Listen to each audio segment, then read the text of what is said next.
அண்ணன் பாண்டியராஜ் அண்ணன் அது எப்போவுமே என் குடும்பத்தில் ஒருத்த மாதிரி நான் அண்ணன்றது முழுசாக நான் சொல்லியிருந்தா கண்டிப்பாக அது ஒரு சில பேரில் முதல் பேராக இருக்குன்னு நினைக்கிறேன்னு. நீங்கள் எப்போவுமே அதே நேரத்தில் நீங்கள் சொன்னீங்க கேடி பிளாக் விளையாடுறாங்க அவங்களுக்குள்ளே வந்தேன்னு உண்மைதானே.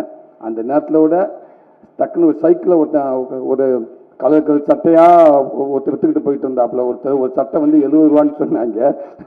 ஒரு சட்டை 70 ரூபா, ஒரு 10-15 சட்டையை வாங்கி வச்சுக்கிட்டேன். அப்போ கூட இருக்க சொல்லி சார் விமல் டிரைவர் தான் சொன்னாப்புல, எதுக்கு சார் இந்த சட்டையெல்லாம் வாங்குறேன் நல்லாவா இருக்கான், இதான் இந்த படத்துக்குடா, இந்த கண்டிப்பாக வரும்போது அழைப்பு பேசாமல் இரு அப்படின்னு சொல்லி சட்டையை வாங்கி காரில் வச்சுட்டு விமல் கூட ஏங்க இருங்க பேசாமல் இருங்க கேட்போம் இல்லையா சட்டையை போட்டு நிற்போமுங்க உங்களை நம்பி ஒரு 10 சட்டை வாங்கிட்டு அப்படின்னு சொல்லுவோம்னு சொன்னேன். ஆனால் அதே மாதிரி சொன்னோன்னே சரி ரைட்டு சூர்யா 2 பேர் சின்னொரு ஆளு நல்லாயிருக்கும் ஓகே சூரி அந்த காஸ்டியூம் மாட்டிட்டு வந்துருங்க அப்படின்னீங்க. அது இன்னைக்கு வரைக்குமே நிறைய விஷயங்கள் நிறைய நம்பிக்கை நீங்கள் கொடுத்துருக்கீங்கண்ணே.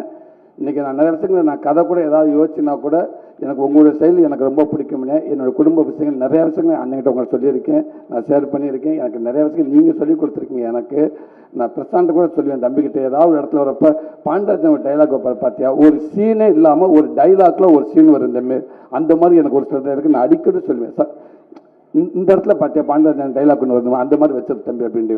அவர் பார்த்தீங்கன்னா ஒரு சீனில் ஒரு டைலாக் வந்துச்சுன்னா 5 நிமிஷம் படத்தை கடந்து போனக்கப்போ அந்த டைலாக் நம்மளை உறுத்திக்கிட்டே இருக்கும். ஸோ அந்த மாதிரி வசனங்கள் உங்களை படத்தை நிறையா நான் பார்க்க முடியுங்க.